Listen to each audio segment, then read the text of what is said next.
찾는 사람 요새 바쁜 철이죠. 요즘 조금 한가해졌다 그러는데 여전히 한가하지 못하다 그런 분들도 있더라고요. 우리는 도시에 살고 있기 때문에 농사 짓는 일과 관계가 별로 없지만 그래도 텃밭 조그만하게 일구는 사람들조차도 요즘 그 자고 나면 풀, 돌아서면 또 풀과의 전쟁한다고 합니다. 이 잡초가요 생명력이 길어가지고요 마치 부추를 위에서 잘라내도 또 올라오고 또 잘라내도 또 올라오고 하는 것처럼 이 풀은요 뽑아도 또 베내도 또 올라오고 또 올라오고 하고요. 이 잡초의 생명력이라는 게 얼마나 강한지요. 거기에서 떨어진 씨앗이 아주 조그마한 씨앗인데도 불구하고 이 씨앗이 땅 속에 묻혀서 기본적으로 몇 년 동안은 발화하지 않아도 그 안에서 생명력을 유지하고 있고 그리고 몇십 년까지도 그 안에서 생명력을 유지하고 있다가 그 후에 조건만 맞으면 싹이 터 나온다고 합니다. 그러니까 얼마나 이 생명력이 끈질긴지요. 그런데 이 잡초가 여러분들 잡초가 어떻습니까? 쓸데가 없어서 잡초입니다. 해가 되죠. 다른 작물을 재배하는데 뽑아도 자라나서 다른 식물들을 자라지 못하게 하는 그것이 잡초 아닙니까? 잡초 그러니까 누가 부른 노래만 생각나시면 곤란하고요. 잡초 그거는요 사실 농사 짓는 사람에게 있어서는 아무 쓸데가 없고 오히려 농사를 방해하는 무익한 것이 잡초가 그냥 풀로서 다른 풀 자라는데 방해가지고 공간만 차지하고 있는 게 아니고요. 잡초 내에는요 때때로 그 나름대로의 분비물 타간물질이라고 하는 것을 만들어낸다고 합니다. 이 타간물질이 뭐냐 그러면 다른 식물의 성장을 방해하는 물질을 만들어낸다는 거예요. 그러니까 농사 짓는 사람 입장에서는 깨 심으면 깨가 못 자라게 하는 물질을 만들어내고요.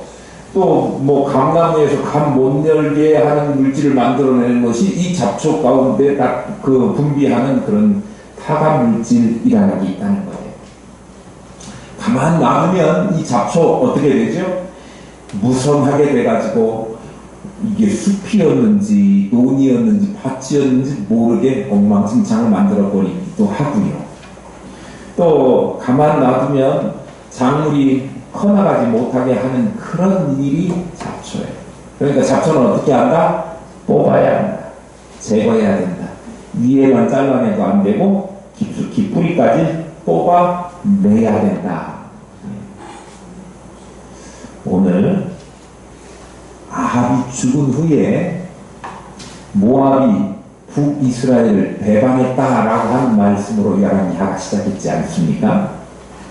배반한 그 구체적인 일이 뭘로 나타났냐 그러면 조공으로 바치던 양털 20만 마리 분을 안 내겠다, 못 내겠다 이렇게 이야기하는 거예요. 그러니까 북이스라엘이 옛날에는 무서워서 벌벌 떨던 모압이 그걸 안 내니까 안 냈었는데 이제는 해볼 테면 해봐 우리 못 내겠어 이렇게 하니까 북이스라엘 입장에서는 체면이 위신이 또 나라의 국격이 떨어지는 그런 현상이 벌어졌고 또 하나는 실제적으로 경제적으로 나라의 경제가 추락하게 되었습니다. 어려움을 겪게 되었습니다. 그래 이제 아합이 죽고 난 다음에 아하시아가 왕이 되었지만 아하시아도 2년 만에 죽었잖아요. 아하시아가 아들이 없으니까 대신에 그의 동생 여호람이 왕이 되어가지고 통치하게 됐는데 여호람이 그때 왕위를 정권을 물려받았으니 해결해야 될 일은 뭐였습니까? 경제적 문제 해결하는 일이에요. 이 없어진 이 조공에 해당하는 분량의 경제 이 돈을 뭘로 메꿀 것인가? 뭐 방법이 있어요. 갑자기 없던 돈을 만들어낼 수도 없고 예전에 양털 내던 것 똑같이 내 이렇게 하는 게 제일 빠른 거 아닙니까? 혼자 하기는 어렵고 그러니까 자기하고 가장 가까이 있고 그 나라가 있어서 불리하게 될 염려를 하고 있는 나라, 그러니까 모압하고 제일 가까이에 있는 나라가 어디예요? 물론 북이스라엘도 그렇지만 아래에 남유다도 그렇고 모압 아래에 있는 에돔도 마찬가지고, 그러니까 모압을 빼고 나머지 북이스라엘과 남유다와 에돔 그 세 왕이 연합을 해가지고 여기 모압 징벌하자 이렇게 된 거예요. 그러니까 그 이웃 국가들도 그래 우리 힘을 합쳐서 저기 꼼짝 못하게 해보자 이렇게 의기투합이 됐습니다. 남유다에 누가 왔죠? 여호사밧이 왔어요. 여호사밧과 더불어서 우리 같이 갑시다 그러니까 그렇게 해가지고 갔는데 불과 전쟁에 참여한 지 7일 만에 물이 군사 먹을 물도 없고 가축 먹일 물도 없게 되었습니다. 전쟁해보지도 못하고 목말라가지고 죽게 된 상황이 되었습니다. 그래도 정신 차린 왕이 하나 있었지요. 동맹했던 왕 중에 남유다의 여호사밧 왕이 하나님의 선지자에게 물어보자. 그래서 엘리사 선지자를 찾아갑니다.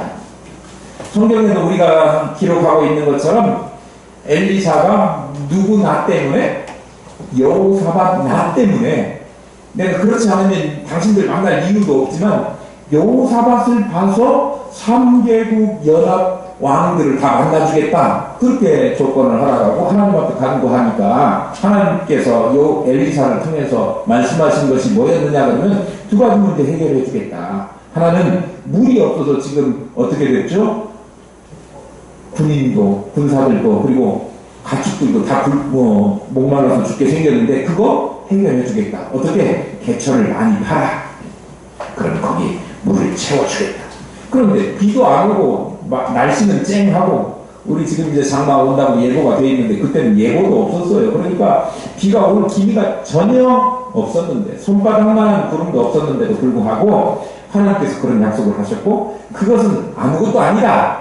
더 큰 일을 하시겠다. 더 큰 일이 뭐예요? 이 연합군에게 있어서는 전쟁에서 이기게 되는 것이 더 큰 일 아닙니까? 전쟁에서 이기게 해 주시겠다 약속하셨어요. 정말 하나님의 약속은 약속하신 대로 이루어지는 줄로 믿습니다.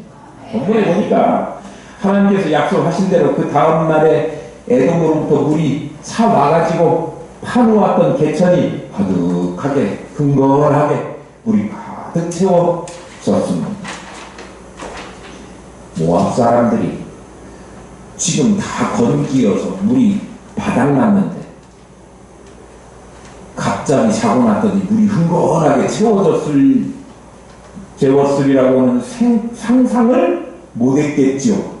아침에 일어나서 아침에 붉은 태양이 떠오르니까 거기에 반사되니까 아니 저기 뭔 빨간 것이 있는데 이게 뭐야? 물이라고는 생각지도 못하고 그 물을 가득 채우고 있는 그 물을 뭘로 오해했느냐 그러면 피로 오해했습니다. 사실 이 모압 사람들은요 이스라엘 연합군이 쳐들어온다 그 소리를 듣고 전투태세를 갖추고 진열에 나와 있었어요. 전쟁터에 나와 있었습니다. 그런데 나와서 이렇게 아침에 눈을 떠서 보니까 거기에 물이 가득하게 있는 것을 자기들은 피가 흘러서 고여 있는 것으로 오해를 하는 결정적인 실수를 하게 된 거예요. 우리 눈이요 정확하게 잘 볼 수 있는 것 같지만 안경을 좋은 거 써도 두 개를 겹쳐서도 사실 우리가 볼 수 있는 한계가 있고요 착시라는 게 분명히 있거든요. 연합군의 진지가 피바다가 됐구나 이렇게 생각을 했는데 그래놓고 더 나아가서 유추하기를 그 피는 3개 연합군이 마음을 모아서 의기투합해서 우리를 치려고 오기는 했어도 막상 와서 싸우려고 하다 보니 마음이 안 맞고 내가 더 많이 차지해야 되고 또 상대방이 뭔가 이득을 가져가지 못하도록 해야 되겠다 해서 자중지간이 일어났다 이렇게 생각한 거예요. 그도 그럴 것이요. 사실 그 당시에 남북이 왜 나눠졌죠? 서로 적대감이 있으니까 나눠진 거예요. 그때까지 적대적인 관계를 계속해서 유지하고 있었어요. 표면적으로는 정략적으로 무슨 딸내미 아달랴 시집 보내가지고 거기에 사도처럼 이렇게 맺고는 있었지만 사실 그것도 근본적으로는 남북이 대치하고 있기 때문에 싸움을 조금 막아보자라고 하는 고립책 뭐 그런 거였잖아요. 그러니까 언제라도 남과 북은 다시 충돌할 수 있는 개연성이 있었고요. 에돔도 마찬가지로 기회가 될 때마다 사실 모압은 현재 어디에 복속되어 있었느냐 그러면 어디에? 북이스라엘. 에돔은요 지역적으로 지리적으로 남유다에 복속되어 있어요. 그런데 복속되어 있던 그 나라가 갑자기 연합군이 된다고요? 이번 기회지. 싸워서 내가 너네 이기고 나 독립 이렇게 할 거 아닙니까? 기회만 있으면. 그런 생각을 적국인 모압이 못했을 리 없잖아요. 그러니까 삼계를 연합해놓고 표면적으로 연합했지만 밤새도록 자기들끼리 치거니 받거니 해가지고 피가 낭자하게 되어서 이 난리가 됐구나. 잘 됐다. 우리는 이 기회에 쫓아가가지고 지네들 싸우느라고 관심 없고 다 내팽개져져 있던 무기나 쇠붙이나 금이나 이런 것 가져오자. 그게 노력하다 그런 말이에요. 오늘 성경에 그렇게 기록되어 있습니다. 그래가지고 이스라엘 진은 노력하기 위해서 거기에 이스라엘 진영으로 모압 군사들이 쳐들어갔습니다. 의기양양했겠죠. 이거 이제 그네들 싸우려고 왔지만 다 남겨진 건 내 거야 하면서 의기양양해서 모압 군대가 이스라엘 진영으로 갔는데 이스라엘 사람들의 실제는 어떻습니까? 그거는 모압 사람들의 착시고 이쪽은요 만반의 태세가 되어 있는 거죠. 저놈 치러 간다 이렇게. 결국 이스라엘 연합군에 의해서 공격을 받았고 이스라엘 연합군에 의해서 그 사람들은 모압은 완전 초토화 되는데요. 하나님 이 에미사 선지자를 통해서 예언하신 말씀이 우리 19절에 지난주간에 한번 살펴봤지 않습니까?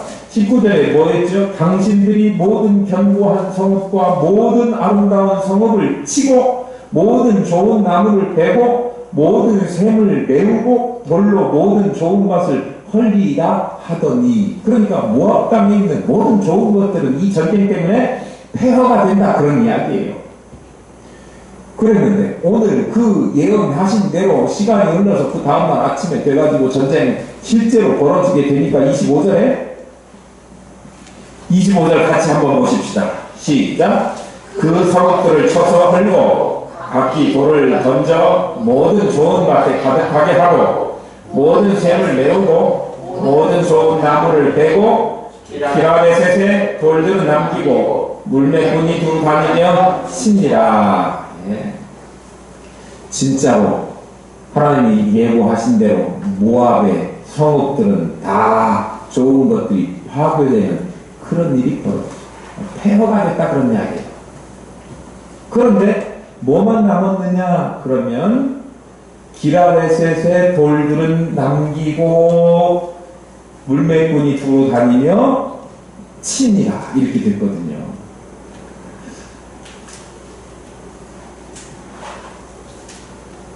보이실까요? 텔레비전 이게 선명한 걸로 큰 걸로 하나 바꿔야 될 것 같은 생각이 드네요. 잘 안 보이실 거예요.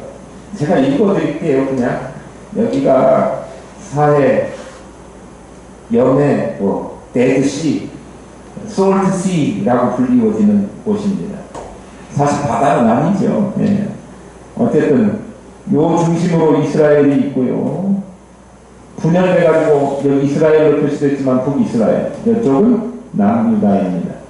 북이스라엘과 가까웠던 이 모압이 이스라엘의 아합이 죽으니까 독립 이렇게 이야기한 거예요. 그래서 지금 전투가 벌어졌는데 이 모압의 곳곳은 다 초토화됐고 좋은 것들 다 메꿔지고 돌밭이 되고 엉망진창됐죠.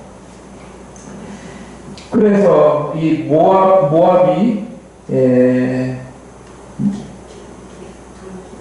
모압에 있는 모든 성읍들을 초토화시켰는데 기라네셋이라고 하는 곳은 건재했다. 아직까지는 그랬고, 물매를 던지는 사람들이 여기 물매군이라고 나왔는데, 사실 우리 물매 하면 다윗 생각이 가지고 막 해서 땡 하면 그거 생각하는데, 여기서 물매군이라고 하는 것은 뭐예요? 오늘날 그 포격하는 그 부대를 이야기하는 거예요. 그러니까 모든 투척하는 거, 화살이나 돌이나 뭐 창이나 이런 것을 던지는 부대예요. 물레만 생각하면 안 되고, 그 부대가 이 기라네셋 하나 남아있는 이 기라네셋, 여기가 어디냐면 수도예요. 수도는요 다른 성읍보다 훨씬 더 철저하게 방어하잖아요.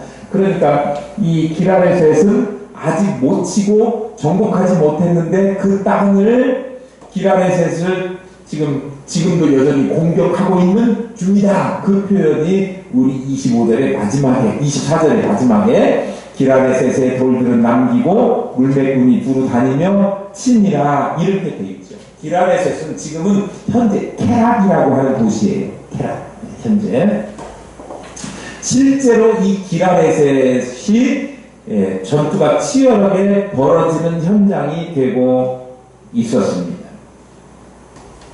수도 하나만 남은 셈이지요. 그런데 이것도 역시 투석군들, 물매군들이 공격하고 있는 상황이어서 이제 여기만 정복하면 완전 모압은 장악하게 되고, 모압을 장악하면 다시 어떻게 하면 돼요? 조공 내마 이렇게 하면 되잖아요. 이스라엘의 완전한 승리가 될 수 있는 상황입니다. 그런데 27절을 우리가 미리 가서 보면 무슨 일이 생겼느냐 그러면 이스라엘 연합군이 굉장히 충격적인 일을 만나요. 모압의 메사왕이거든요. 그 왕이 지금 완전 모든 도시가 초토화되고 이 케락이라고 하는 남은 수도 요거 하나만 남아있단 말이에요. 그런데 가망이 없어 보여. 그래서 도주를 꿈꿉니다. 가장 그 도망칠 구석이라고 생각하는 것이 그래도 우리하고 제일 이방나라 취급받았던 어디 에돔 왕이 찾아가면 내 사정을 듣고 마음을 바꿔가지고 내가 그래도 연명하도록 그렇게 도울 것이다 라고 하는 생각을 하고 정예군 700명 칼 찬 사람이라고 했죠. 정예군 700명을 이끌고 거기로 가요. 그런데 결국은 거기서도 거기로 가지 못하고 실패하고 맙니다. 완전 도관에 든 쥐가 됐지요. 자신만만했었는데, 그래서 노력하려고 했는데 오히려 지금 자기의 생존마저도 위협받는 상황이 되었습니다. 그러니까 마지막 최후로 써볼 수 있는 게 뭐예요? 가장 어려운 일 만나면 제일 먼저 해야 될 것이 하나님, 신을 찾는 일이 먼저 해야 되는데 사람들은 다 거꾸로죠. 자기가 해볼 거 다 해보고 안 되면 신을 찾아요. 여기도 해볼 거 다 해봤는데 안 되니까 이제 신을 찾는데 잘못된 헌신을 찾았어요. 하나님을 찾든지 잘못을 회개하든지 뭐 그렇게 했어야 되는데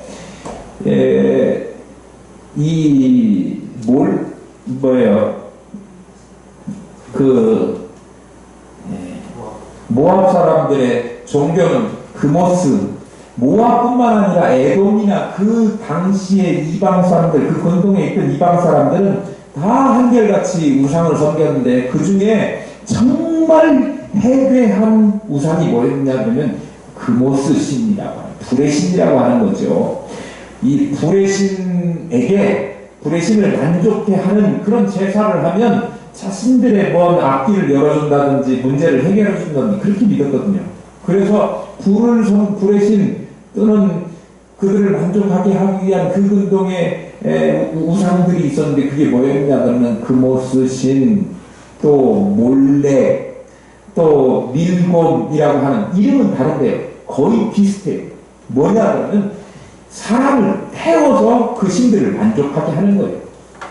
그거 보고 이신제사라고 하잖아요. 그런데 이신제사는요, 하나님이 정말 극도로 싫어하시는 거예요. 왜요?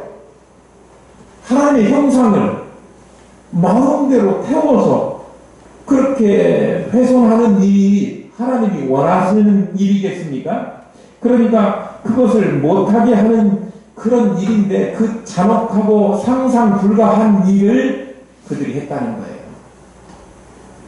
그런데 그것을 보고 누가 봤어요? 3개 연합군이 보고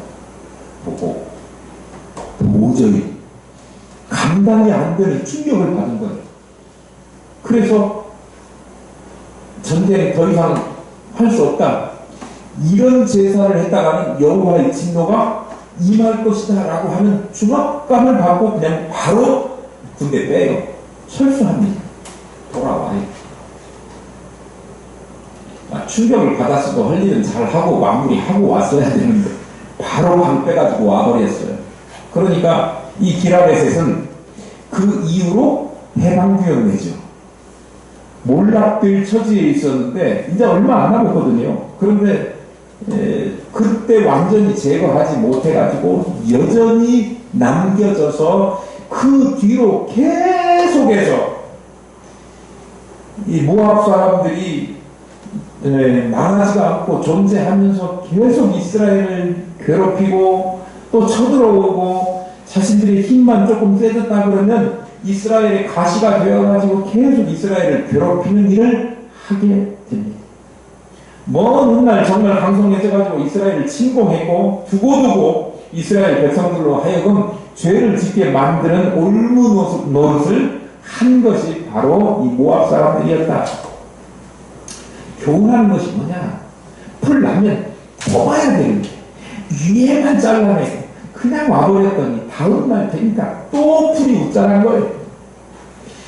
죄가요, 풀보다 훨씬 더 생명력이 깁니다. 끈질깁니다. 절대 끊어지지 않습니다. 죄는요, 우리 마음속에 자리 잡고 있다가 언제라도 조건만 되면, 죄 지을 기회만 되면 다시 우리로 하여금 죄 짓게 만드는 뿌리가 깊은 그런 성격을 가지고 있거든요. 그래서 그것을 송두리째 빼내지 않으면 우리는 당장의 죄를 안 짓는다고 해서 죄 지을 가능성이 없는 것이 아니고 완전하게 우리 속마음에서 예수 그리스도의 보혈로 그 죄의 씨앗을 제거하지 않으면, 또 우리 마음속에 있는 쓴 뿌리를 제거하지 않으면 언제라도 그것은 튀어나와서 우리 인생을 괴롭힐 수밖에 없다라고 하는 사실이, 그것이 왜 나쁘냐 하면 자기 자신에게도 괴로운 일이지만 그것 때문에 다른 식물들이 자라는 것을 방해하는 타락물질을 만들어내는 것처럼 죄악은요, 다른 사람들의 신앙과 다른 사람들의 믿음도 해치는 일을 아주 잘 해내는 나쁜 역할을 한다, 그런 이야기입니다. 그래서 우리가 아직도 철저하게 회개하고 단절하지 않은 악한 모습, 죄악된 것이 있다고 하면 철저하게 단절하고 뿌리째 뽑아내야 한다. 아직 남아있는 작은 죄의 씨앗 때문에 큰 사망의 열매를 만들어낼 수도 있다라고 하는 사실을 우리는 명심하고 성도들의 신앙을 방해하고 더 나아가 죄악된 옛날 모습으로 다시 돌아가게끔 할 수 있는 충분한 아주 나쁜 성질을 가지고 있는 이 죄악을 뿌리채, 죄의 근거가 될 수 있는 것들은 뿌리채 철저하게 단절해야 되는 거죠. 그러니까 성경은 뭐라고 이야기하느냐 하면 죄는 모양, 흉내 내는 것조차도 하지 말라 그렇게 가르치고 모든 무거운 것과 얽매이기 쉬운 죄를 벗어버리라 히브리서 기자가 그렇게 가르쳐주고 있는 것입니다. 저와 여러분들은 죄악의 올무가 될 만한 것 남겨두지 말고요. 길 안에서 없앴어야 되는 거죠. 하나님께서 싫어하시는 일 우리 마음속에 남겨져 있다면 그건 단호하게 버리시고요. 앞으로는 하나님이 좋아하시는 하나님이 기뻐하시는 일만 하면서 살아가는 저와 여러분 될 수 있기를 축복합니다. 모압의 기랄에셋마저 함락의 위험을 당하게 되자 모압 왕 메사가 어떤 일을 했는가 이미 제가 말씀드렸지만 26절, 27절을 통해서 다시 한번 확인해 보려고 합니다. 제가 읽겠습니다. 26, 27절입니다. 모압 왕이 전세가 극렬하여 당하기 어려움을 보고 칼찬 군사 700명을 거느리고 돌파하여 지나서 에돔 왕에게로 가고자 하되 가지 못하고 이에 자기 왕위를 이어 왕이 될 마다들을 내려와 성 위에서 번제를 드린지라. 이스라엘에게 크게 경노함이 임하매 그들이 떠나 각기 고국으로 돌아갔더라. 모압의 신 그모스에게 자기 아들을 바치는 초유의 상상하지 못할 일을 저질렀지 않습니까?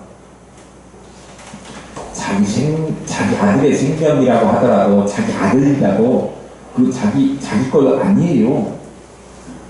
자기가 나면 자기 겁니다. 아니죠. 반인륜적인 아주 상상할 수 없는 극악무도한 범죄가 그겁니다. 그것도 자기 왕위를 이을 마다들을 그모스 신에게 불태워서 제사를 한 거예요. 이게 가증한 일이에요. 짐승만도 못한 일이죠. 그런데 모압 왕은 그 짐승만도 못한 일을 한 거죠. 짐승도 자기 새끼는 품고 빨고 먹이고 그러지 않습니까? 그러니까 이 죄악을 목격한 뒤에 3개 연합군은 너무도 경노함이 그들 위에 임하게 되었죠. 이 경노함이 임했다라고 하는 것은 이 가증한 행위, 상상 못할 짐승만도 못한 죄악된 반인륜적인 행위를 봄으로 인해서 하나님의 진노가 임할 것을 생각해보니까 그들이 너무 겁이 났다 그런 이야기예요. 그래서 싸움은 뭔 싸움, 전쟁할 그 정의를 다 잃어버리게 돼서 철군하고 돌아오게 됩니다. 정상적인 사람이라고 하면 이거 할 수 있겠습니까? 난 우리 집 강아지도 못 태우었던데요. 아들 하물며 모압은 그런 일을 했습니다. 있을 수 없는 일입니다. 그런데 그걸 종교라고 하는 미명하에 내 아들을 바칩니다. 내 생명과 같은 우리 아들을 바치니 그모스 신이시여 이 정성을 받으시고 우리나라 또 제가 이 극복할 수 없는 환경 근데 패배해서 수도마저도 함락된 위기에서 우리 나라와 저를 구해해 주십시오. 이렇게 기도한 거예요. 번지수를 잘못 찾았죠. 우상을 섬겼다 그러니 우상에게 가서 했다. 해결은 누구에게 와서 해결해야 되는데 하나님께 잘못 찾은 거예요. 당시 고대 근동 사람들이 잘못된 신관을 가지고 있고 잘못된 우상을 섬겼던 일들이 참 많았는데요. 이렇게 자기 아들을 인신제사로 드리는 일들이 제가 아까도 말했지만 밀곰도 있었고 몰렉도 있었고 그모스 신도 있었고 그런 행위가 있었잖아요. 그것뿐만 아니라 성전의 창기와 미동들과 함께 제사를 명목 삼아 음란한 성행위를 했던 일이 지금도 기록에 생생하게 전해져 오고 있지 않습니까? 있을 수 없는 일이지요. 그런데 자신들의 제사의식이라고 하는 미명하에 그런 일들을 저질렀어요. 그래서 이런 것 보고 배우면 안 되겠기에 하나님이 하나님의 백성들이 세상 사람들과 사람의 딸들과 서로 어울리지 못하게 금하신 거예요. 오늘날 시대에 금오수신을 섬겨서 자기 아들을 불로 태워 죽이는 우상 숭배는 현재 없겠지요. 그렇지만 아직도 그와 비슷한 일이 이 시대에도 벌어지고 있기에 하나님께서는 이 세대를 본받지 말고 같이 한 땅에 한 나라에 한 세계에 같이 살으니까 그들하고 무슨 딴 사람처럼 선 그어놓고 넘어오지만 않을 수는 없어도 적어도 세상 사람들 본받지는 말고 따라가지는 말라. 이 세대를 본받지 말라. 선을 우리에게 그어 주신 거예요. 그래서 우리에게 뭐 하라고요? 거룩하라. 구별되라. 그렇게 요구하시는 거예요. 그 이야기는 하나님 섬기는 일 말고 다른 것을 더 하나님보다 사랑하는 그 세상적인 풍조를 따라가지 말라 그런 이야기. 우리 시대에 금오서나 몰래는 없죠. 그런데요, 우리 시대의 삶 속에 또 생각 속에 여전히 허탄한 우상이 자리 잡고 있습니다. 악한 놈들이 우리의 삶과 심령에 세상을 살아가면서 어떤 문제가 생기면 뭔가 이런 방식으로 풀어야 되지 않겠는가라고 하는 하나님을 대신할 수 있는 하나님 자리에 대신해서 우리에게 충동질하는 것들이 있는데 그것이 뭐냐 그러면 여러분 뭐 같습니까? 돈입니다. 목사님 저도 돈 좋아합니다. 돈은요 원래 그 자체는 선한 것도 악한 것도 아닌 가치 중립적인 것이에요. 잘 쓰면 좋은 것이고 잘못 쓰면 나쁜 도구가 될 수 있지요. 그냥 뇌물로 쓰면 악한 것이 되고 선한 일에 김장나눔에 내놓으면 좋은 돈이 되는 거예요. 여러분 돈 부지런히 버십시오. 많이 버십시오. 부자 되십시오. 우리 교회에서 11조 제일 많이 하는 사람이 나왔으면 참 좋겠습니다. 잘 쓰십시오. 그런데 돈 이것이 문제예요. 물질이 세상의 모든 문제를 해결해 줄 수 있을 것으로 생각해서 이 물질만 내가 가지고 있으면 이라고 하는 생각이 지배적으로 현대를 살아가는 사람들 머릿속에 다 차지하고 있어요. 그것 때문에 남편도 또 그것 때문에 보험금을 하겠다 그래서 자녀도 보험금 수령에 이용하는 그런 시대가 되어버렸습니다.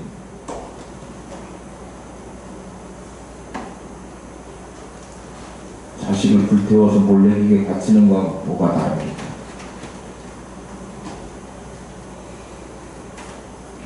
요즘 보니까 아주 경악을 금치 못할 사건들이 살인해보고 싶었다. 그리고 자기 자녀들 나와가지고 자기들이 쓰는 냉장고 속에다가 몇 년을 넣은 거예요 도대체? 오늘날 금오수신이 그겁니다. 돈. 그래서 그것 때문에 생명도 아무것도 아닌 것이 되고 또 그것을 위해서라면 뭐든지 악한 행위라도 다 저지를 수 있는 시대가 오늘날 시대. 그런데요, 이거요, 자기의 곤궁한 형편을 해결해 줄 수 있을 것 같지만 돈이 여러분의 곤궁한 형편을 해결해 주지 못합니다. 아들을 임신제사로 바쳤더니 자기의 곤궁한 형편이 나아졌습니까? 아닙니다. 물론 본인들은 그것 때문에 삼계 연합군이 철수했다 그렇게 생각할 수도 있지만 그렇지 않습니다.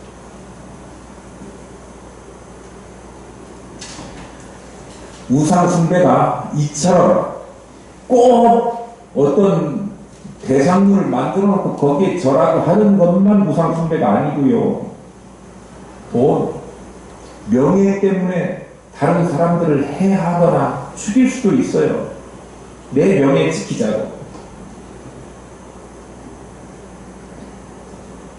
또 자식을 다른 어떤 것보다 더 소중하게 여겨서 자식 때문에 하나님 앞에 예배하는 것을 포기하거나 놓아버리는 일도 많다 그런 이야기로 우리 시대에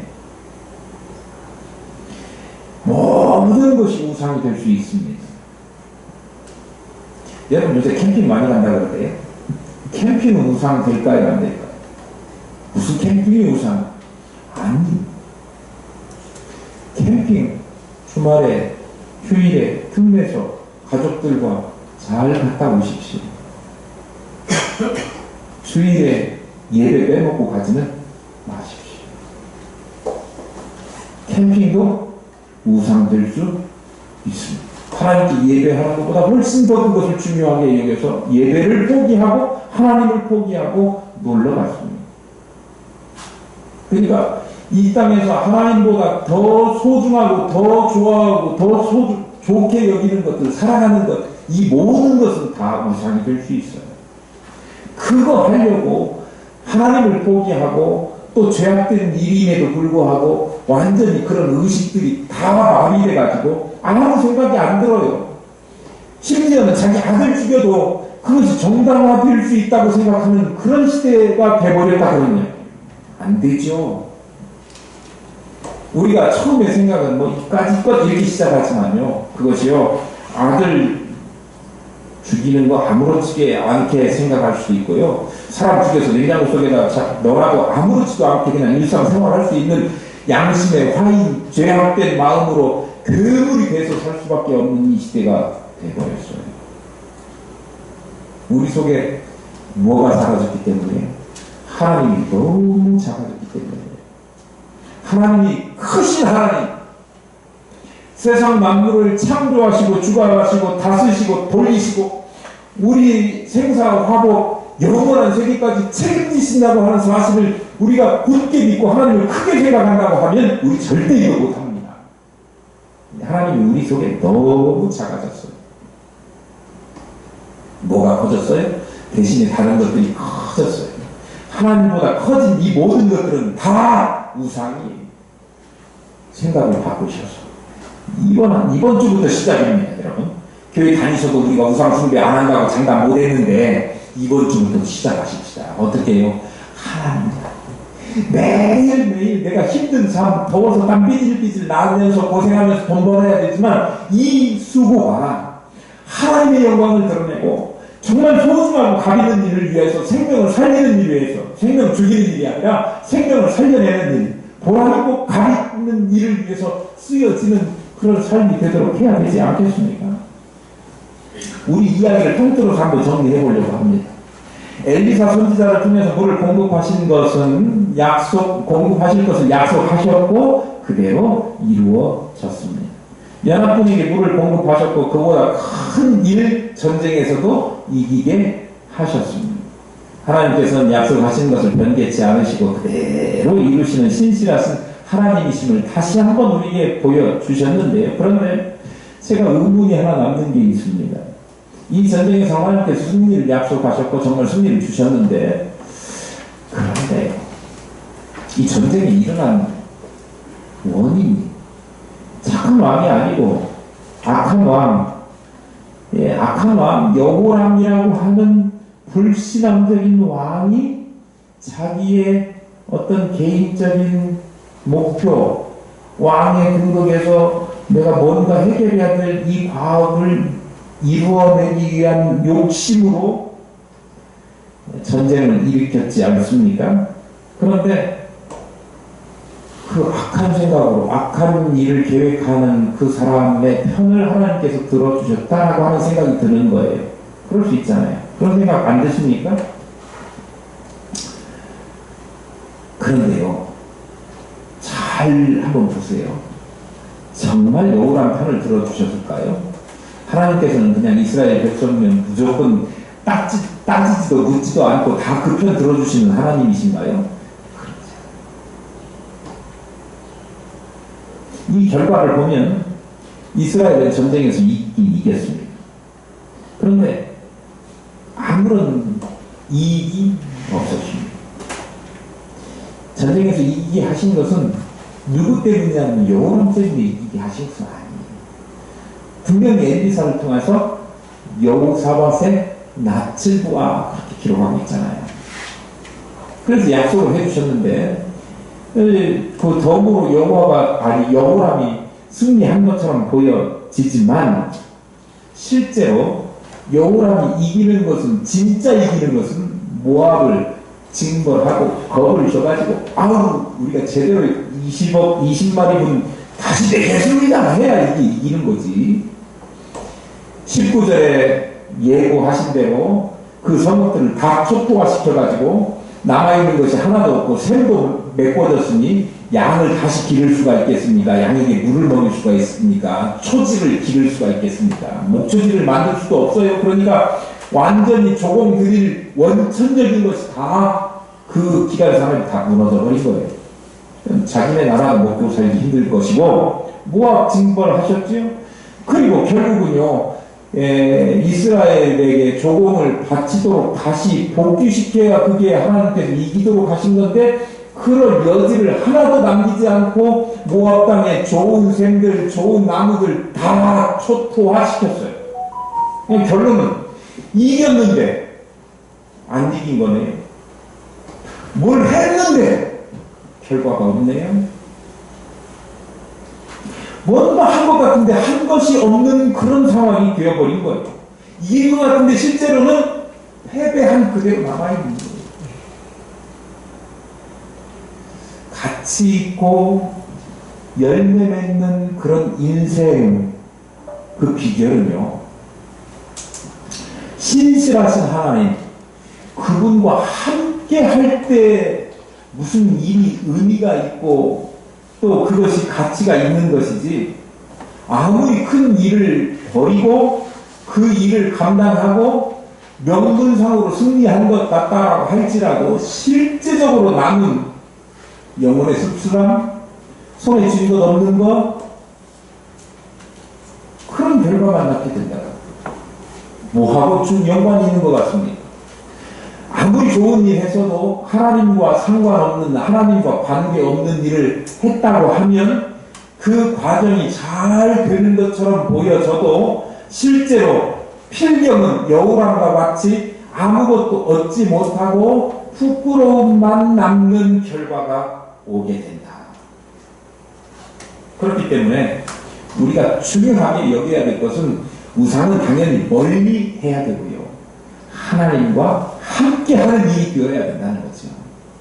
함께하는 일, 하나님과 동행하는 삶.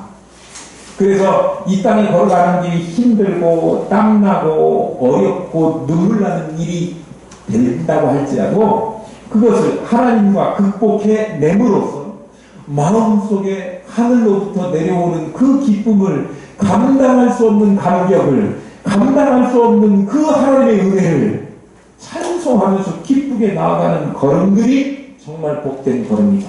저는 그렇게 생각합니다. 사랑하시는 여러분, 하나님과 동행하는 것 놓치지 마시고 하나님 손 꼭 붙들고 가시는 저와 여러분 될 수 있기를 축복합니다. 네.